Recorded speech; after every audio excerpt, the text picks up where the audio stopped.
الشيطان الرجيم بسم الله الرحمن الرحيم يا بني إسرائيل اذكروا نعمتي التي أنعمت عليكم وأني فضلتكم على العالمين واتقوا يوما لا تجزي نفس عن نفس شيئا ولا يقبل منها شفاعة ولا يؤخذ منها عدل ولا هم ينصرون وَإِذْ نَجَّيْنَاكُمْ مِنْ آلِ فِرْعَوْنَ يَسُومُونَكُمْ سُوءَ الْعَذَابِ يُذَبِّحُونَ أَبْنَاءَكُمْ وَيَسْتَحْيُونَ نِسَاءَكُمْ وَفِي ذَلِكُمْ بَلَاءٌ مِّن رَّبِّكُمْ عَظِيمٌ۔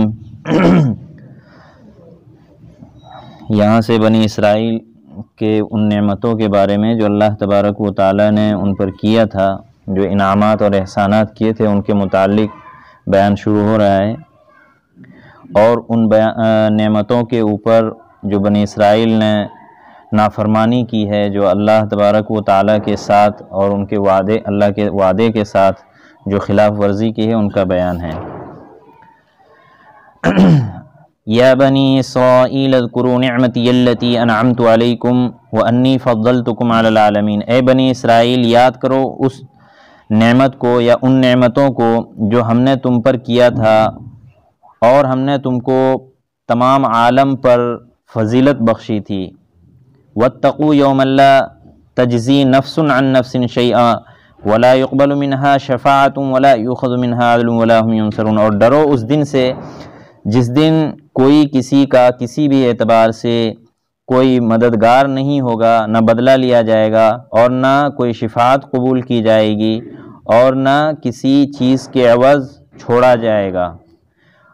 منہا عدل ولا هم ينصرون، اور نہ وہاں کوئی کسی کی کوئی مدد کی جائے گی۔ وَإِذْ نَجَّيْنَاكُمْ مِنْ آلِ فِرْعَوْنَ، اور یاد کرو اس وقت کو جب ہم نے تم کو فرعونیوں سے نجات عطا کی۔ یسومونکم سوء العذاب، جو تم کو عذاب دیا کرتے تھے۔ یسومونکم تکلیف دیا کرتے تھے، عذاب دیا کرتے تھے، ہر طرح سے ستایا کرتے تھے۔ یذبحون ابناءکم، تمہاری مذکر اولاد کو یعنی لڑکوں کو کیا کرتے تھے، وہ ذبح کر دیا کرتے تھے۔ ویستحیون نساءکم، اور لڑکیوں کو وہ زندہ رکھا کرتے تھے۔ وفی ذلکم بلاء من ربکم عظیم، اور اس میں تمہارے لیے اللہ تبارک و تعالیٰ کی جانب سے بڑی آزمائش تھی۔ وَإِذْ فَرَقْنَا بِكُمُ الْبَحْرَ فَأَنْجَيْنَاكُمْ وَأَغْرَقْنَا آلَ فِرْعَوْنَ وَأَنْتُمْ تَنْظُرُونَ، اور یاد کرو اس وقت کو جب ہم نے تمہارے لیے سمندر کو پھاڑ ڈالا، یعنی بیچ میں سے دونوں جانب الگ الگ کر دیا، اور ہم نے تم کو نجات دی، اور ہم نے فرعون کو مع ان کے لشکر اور ان کے فوج کے ہم نے اسے ہلاک کیا۔ وَأَنْتُمْ تَنْظُرُونَ، اور تم لوگ ان تمام معاملے کو دیکھ رہے تھے۔ وَإِذْ وَعَدْنَا مُوسَىٰ 40 لَيْلَةً ثُمَّ اتَّخَذْتُمُ الْعِجْلَ مِن بَعْدِهِ وَأَنْتُمْ ظَالِمُونَ، اور یاد کرو اس وقت کو جب ہم نے موسیٰ علیہ السلام سے 40 راتوں کا وعدہ کیا، پھر تم نے اپنے اوپر ظلم کر کے بچھڑا بنا لیا ان کے وہاں سے جانے کے بعد، اور تم لوگوں نے اپنے اوپر ظلم کیا۔ ثم عفونا عنکم من بعد ذلك لعلکم تشکرون، تو ہم نے تم کو اس کے بعد معاف کر دیا تاکہ تم لوگ شکر گزاری کرو۔ وَإِذْ آتَيْنَا مُوسَى الْكِتَابَ وَالْفُرْقَانَ لَعَلَّكُمْ تَهْتَدُونَ، اور ہم نے موسیٰ علیہ السلام کو کتاب اور دلیلیں عطا کی۔ فرقان یعنی نشانیاں یا دلیل، واضح دلیل۔ لَعَلَّكُمْ تَهْتَدُونَ، تاکہ تم اس کے ذریعے سے ہدایت اختیار کرو، تاکہ تم کو اس سے ہدایت ملے۔ وَإِذْ قَالَ مُوسَىٰ لِقَوْمِهِ، اور ہم نے کہا نہیں، وَإِذْ قَالَ مُوسَىٰ لِقَوْمِهِ، اور جب موسیٰ علیہ السلام نے اپنی قوم سے کہا، اے قوم، انکم ظلمتم انفسکم باتخاذکم العجل، کہ تم نے یقیناً اپنے اوپر ظلم کیا ہے بچھڑا بنا کر۔ فتوبوا الی باریکم فاقتلوا انفسکم، تو تم کو چاہیے کہ تم اپنے رب سے معافی مانگو اور تم اپنے آپ کو قتل کرو۔ فاقتلوا انفسکم، اپنے آپ کو قتل کرو۔ اچھا، جب وَإِذْ قُلْتُمْ يَا مُوسَىٰ لَن نُؤْمِنَ لَكَ، اور جب تم لوگوں نے موسیٰ علیہ السلام سے کہا کہ ہم ایمان نہیں لاتے اس چیز پر یہاں جو چیز تم اللہ کے جانب سے بتلا رہے ہو، حتیٰ نر اللہ جہرتاً، یہاں تک کہ ہم اللہ تبارک و تعالیٰ کو ظاہری آنکھوں سے نہ دیکھ لیں۔ فَأَخَذَتْكُمُ الصَّاعِقَةُ وَأَنْتُمْ تَنْظُرُونَ، تو تم لوگوں کو ایک گرجدار کڑک نے صاعقہ کہتے ہیں جو بجلی کی کڑک اور چمک ہوتی ہے وہ چیزیں ہیں۔ فَأَخَذَتْكُمُ الصَّاعِقَةُ وَأَنْتُمْ تَنْظُرُونَ، تو تم کو کیا کیا، ایک کڑک دار اللہ تبارک و تعالیٰ سے مطالبہ کرنے کے پاداش میں تم کو کڑک دار آواز نے بے ہوشی کے عالم میں پہنچا دی۔ وَأَنْتُمْ تَنْظُرُونَ، اور تم وہ چیزیں دیکھ رہے تھے۔ ثُمَّ بَعَثْنَاكُمْ مِنْ بَعْدِ مَوْتِكُمْ لَعَلَّكُمْ تَشْكُرُونَ، پھر ہم نے اس کے بعد تم کو دوبارہ سے زندہ کیا اور تاکہ تم لوگ شکر ادا کرو۔ وَظَلْنَا عَلَيْكُمُ الْغَمَامَ وَأَنزَلْنَا عَلَيْكُمُ الْمَنَّ وَالسَّلْوَىٰ، اور ہم نے تمہارے اوپر بادلوں کا سایہ کر دیا۔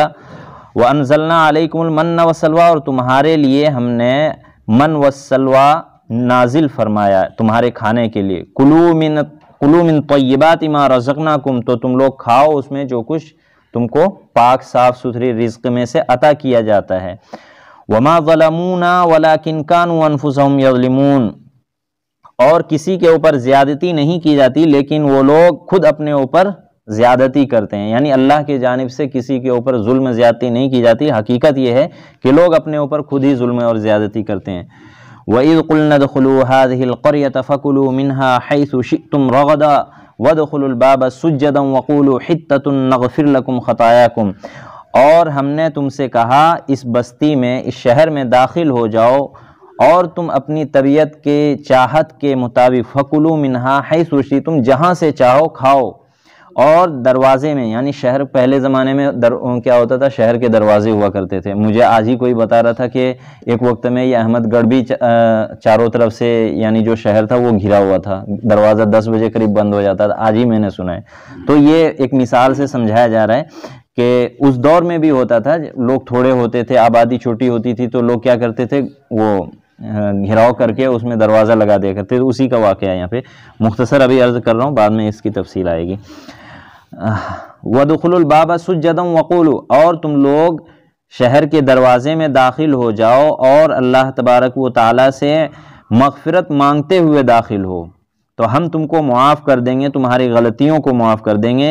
وَسَنَزِيدُ الْمُحْسِنِينَ، اور تم کو ہم نیک لوگوں میں شامل کر لیں گے۔ فَبَدَّلَ الَّذِينَ ظَلَمُوا قَوْلًا غَيْرَ الَّذِي قِيلَ لَهُمْ فَأَنزَلْنَا عَلَى الَّذِينَ ظَلَمُوا رِجْزًا مِّنَ السَّمَاءِ بِمَا كَانُوا يَفْسُقُونَ، تو ان لوگوں نے، شہر میں داخل ہونے والے لوگوں نے جن کو حکم دیا گیا تھا، ظلموا قولا غیر الذی، اپنے اوپر ظلم کیا، انہوں نے ظلمن کیا اس حکم کو جو اللہ تبارک و تعالی نے دیا تھا اس کو بدل دیا دوسری بات سے۔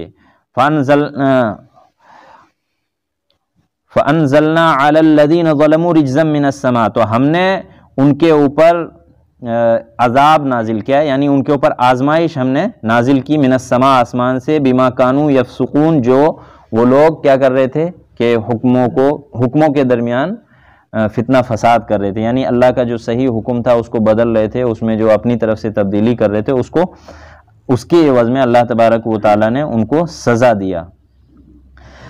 اس میں مختصراً 2 واقعے کا ذکر ہے، اصل اس کی تفصیل آگے آئے گی سورہ آل عمران میں اور سورہ طٰہٰ میں 16ویں پارے میں، اور آگے چل کر کے اور واقعہ آئے گا۔ پچھلے ہفتے یہ آیا تھا بنی اسرائیل کے تعلق سے کہ اللہ رب العالمین نے دنیا میں بہت سی قومیں آباد کی ہیں اور ان کا پھر خاتمہ ہوا ہے، لیکن بنی اسرائیل کے ساتھ اللہ کا بہت خصوصی معاملہ رہا ہے۔ یہ میں نے بتایا تھا نا کہ حضرت ابراہیم علیہ السلام کے 2 صاحبزادے ہوئے، حضرت اسماعیل اور حضرت اسحاق، اور حضرت اسحاق علیہ السلام کے ایک صاحبزادے ہوئے حضرت یعقوب علیہ السلام، جن کا نام دوسرا کیا تھا؟ اسرائیل نام تھا، یاد ہے کیا نام تھا جی؟ اسرائیل، 2 نام تھے ان کے۔ اسرائیل جو بنی اسرائیل کہا جاتا ہے نا، حضرت یعقوب علیہ السلام کی ساری اولاد ہے، یہ جو آج یہودی لوگ ہیں، عیسائی لوگ ہیں، یہ سب حضرت یعقوب علیہ السلام کی اولاد میں سے، لہذا انہی کا تذکرہ چل رہا ہے، انہی کی بات چل رہی ہے۔ تو واقع یہ ہوا تھا کہ اللہ تبارک و تعالیٰ نے، یہ آپ کو پتہ ہی ہوگا کہ مصر میں تھے یہ لوگ، اور وہاں پہ فرعون نے ان کے اوپر بڑا ظلم ڈھا رکھا تھا۔ ہوا تھا واقعہ یہ کہ ایک نجومی کہتے ہیں جو ستاروں کو دیکھ کر کے ان کو بہت ساری چیزیں پتہ چل جاتی ہے، یہ ایک علم ہوتا ہے، ایک ایجوکیشن ہوتی ہے جو پڑھا جاتا ہے، اس سے معلوم کیا جاتا ہے، لیکن یہ 100% صحیح نہیں ہوتا ہے، نہ پہلے کبھی تھا نہ آگے کبھی ہوگا، اور قرآن کے آنے کے بعد تو اس کے صحیح ہونے کے سمجھ لیجئے 90% چانس ہی نہیں، 10% کچھ نہ کچھ باتیں ہو جاتی ہے، اٹکل سے جو باتیں کہی جاتی، جیسے مان لیجئے بادل دیکھ کر کے کوئی آدمی کہ یار بارش ہونے والی ہے، تو ظاہر سی بات ہے بادل ہے تو اللہ عنقریب ہے کہ بارش کر دے، کوئی ضروری نہیں۔ بہت سی مرتبہ کیا ہوتا ہے کالی ایک دم بالکل گھٹا آتی ہے اور اس کے بعد پھر ختم ہو جاتا ہے، لیکن وہ بات غلط ہو جاتی۔ تو یہی ہے کہ 90% کیا ہوتی ہے کہ وہ بات غلط ہوتی، 10% کبھی صحیح ہو جاتی، اٹکل سے بات مانتے ہیں۔ تو بہرحال تو انہی چیزوں کو نقل کیا ہے۔ اور وہ کیا ہوا تھا کہ وہ نجومی جو تھے اس میں انہوں نے فرعون کے دربار میں آ کر کے کہا تھا کہ بھئی بنی اسرائیل جو یہ قوم مصر میں آباد ہے نا، اس میں ایک بچہ پیدا ہوگا جو تمہارے تختے کو پلٹ دے گا، تمہارے تختے حکومت کو ختم کر دے گا۔ تو اس کو بڑا خوف طاری ہو گیا اس بات کا کہ بھئی ہماری حکومت ختم ہو جائے گی، کوئی بچہ کرے گا پیدا ہونے کے بعد، بڑا ہو گیا پھر۔ تو اس نے کیا یہ حکم جاری کر دیا کہ بھئی کسی بھی لڑکے کو زندہ نہیں رہنے دینا ہے، یعنی جو بچہ جس گھر میں پیدائش ہوگی تو اس میں دیکھا جائے گا لڑکی ہے لڑکا، لڑکا ہے تو قتل کر دو، یہ حکم جاری کر دیا۔ تو وہی اللہ تبارک و تعالیٰ کہہ رہے ہیں کہ وَإِذْ نَجَّيْنَاكُم مِّنْ آلِ فِرْعَوْنَ، ہم نے فرعونیوں کے عذاب سے، دردناک یعنی بہت تکلیف دہ عذاب سے، کسی کے معصوم بچے کو قتل کر دیا جائے، مار دیا جائے، کتنی تکلیف ہوگی، سوچ کر کے دیکھیں، جن کی اولاد ہے، ٹھیک ہے، تو بہت تکلیف کی بات ہے۔ تو وہی کہہ رہے ہیں کہ تم بہت دردناک عذاب میں مبتلا تھے، ہم نے تم کو اس سے نجات دی، تو تم کو کیا چاہیے، تم اللہ کی حمد و ثنا کرو، اللہ کی رب کی ربانیت کی اور ربوبیت کا اقرار کرو، تم اس کے الٹا کر رہے ہو۔ اور پھر کہہ رہے ہیں کہ دیکھو ایک نعمت تو یہ ہوئی، پھر دوسری نعمت کیا ہوئی کہ یہ تو ہم نے تمہیں اس سے نجات دی۔ اور کیسے نجات دی کہ وہ اس کا واقعہ آ رہا ہے کہ تم لوگ رات کو نکلے وہاں سے اور پھر کیا ہوا کہ تم دریا کی طرف چلے گئے، اور تو تم کو تب دوہرا عذاب ہو گیا کہ بھئی اوپر تھے، وہاں تھے تو کم سے کم تھے تو ہم لوگ زندہ، لیکن اب تو دریا کے سامنے ہیں، تو اب تو ظاہر سی بات ہے یا تو دریا میں کود کے مرنا، یا پیچھے فرعون کی لشکر آ رہی، پوری فوج آ رہی ہے، وہ کیا کرے گا، وہ ہمیں مار دے گا۔ لیکن اللہ وَإِذْ فَرَقْنَا بِكُمُ الْبَحْرَ، ہم نے تمہارے لیے سمندر کو پھاڑ ڈالا، سمندر کے بیچوں بیچ ہم نے تمہارے لیے راستہ نکال دیا اور ہم نے تم کو اس سے نجات دی۔ اور پھر کیا کیا، اسی سمندر میں جو تمہارے لیے نجات کا ذریعہ بنا، وہی سمندر اور وہی پانی اور وہی راستہ کیا ہو گیا، دوسری قوم کے لیے عذاب کا ذریعہ بن گیا کہ اس سے ہم نے اس دوسری قوم کو ہلاک کر دیا۔ یہ چیزیں۔ اور موسیٰ علیہ السلام، اس کے بعد جب یہ لوگ یہاں سے نکل گئے، سمندر کے پار ہو گئے، تو پھر اللہ تبارک و تعالیٰ نے حضرت موسیٰ علیہ السلام کو چند آدمیوں کے ساتھ، یعنی بعض روایت کے مطابق 100 آدمی، بعض روایت کے مطابق 40 آدمیوں کے ساتھ اللہ تبارک و تعالیٰ نے طور پہ بلایا، جب تورات اللہ نے حضرت موسیٰ علیہ السلام کو دیا ہے۔ تو کہہ رہے ہیں کہ ہم نے موسیٰ علیہ السلام سے 40 راتیں اور 40 دن کا وعدہ کیا تھا، لیکن ہوا کہ اللہ نے بعد میں 10 دن اور بڑھا دیا تھا اس میں۔ تو جب یہ لوگ وہاں گئے تو اللہ تبارک و تعالیٰ کی جانب سے اللہ کا حکم آیا، اور حکم کس طریقے سے آیا کہ ایک غیبی آواز آئی جو اللہ کی جانب سے تھی۔ وہ آواز اللہ تبارک و تعالیٰ کہہ رہے تھے کہ بھئی یہ جو احکام دیا گیا ہے، جو تحفہ، جو صحیفہ دیا گیا ہے، جو کتاب دی گئی، اس پر عمل کرو۔ تو یہ قوم اتنی بدبخت ہے کہ کہہ رہے ہیں کہ ہم نہیں مانتے جی، یہ تو پیچھے سے کوئی اور ہی آواز دے رہا ہے، لہٰذا ہم تو اللہ کو دیکھنا چاہتے ہیں، دیکھنے کا مطالبہ کر لیا۔ تو اللہ تبارک و تعالیٰ نے پھر وہی کہا کہ تم کو، اور تم یاد کرو اس وقت کو جب کہ تم کو بجلی کی ایک کڑک نے، بجلی جیسی ایک کڑک نے تم کو سب کو مار ڈالا تھا۔ 2 روایت ہے اس میں کہ اس میں سے سارے لوگ مر گئے تھے۔ پہلی روایت کیا، سارے لوگ مر گئے تھے، اور دوسری روایت یہ کہ کچھ لوگ مرے تھے اور کچھ لوگ بے ہوش تھے۔ یہ اور زیادہ مفسرین نے اسی قول کو لیا ہے کہ اس میں سے کچھ لوگ بے ہوش ہو گئے تھے اور کچھ لوگ مر گئے تھے۔ تو ظاہر سی بات ہے کہ موسیٰ علیہ السلام ایک پوری قوم کو لے کر کے چلے کہیں، اور جا کر کے وہاں اس طرح کا حادثہ ہو جائے تو وہ بڑی بدنامی کی چیز ہے نا، کہ بھئی آپ اتنے آدمیوں کو لے کے گئے، کہاں آپ نے چھوڑ دیا، کہاں مار ڈالا، کیا کیا، تو یہ بڑی بدنامی کی چیز تھی۔ تو حضرت موسیٰ علیہ السلام نے اللہ تبارک و تعالیٰ سے دعا کی، اور پھر کیا کیا، دوبارہ سے سب کو زندہ، جو مرے تھے اس کو بھی اور جو بے ہوشی میں تھے اس کو ہوش میں لے آئے۔ تو یہ واقعہ ہوا تھا۔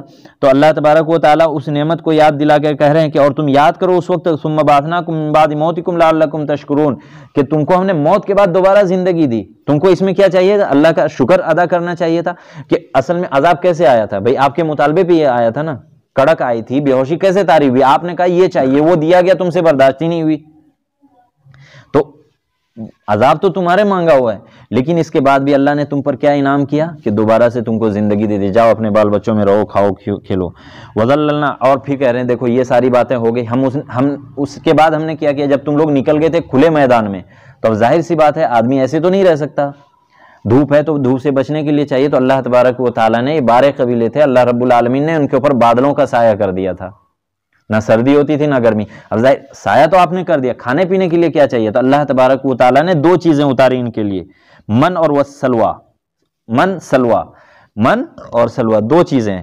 یہ کیا ہوتی تھی؟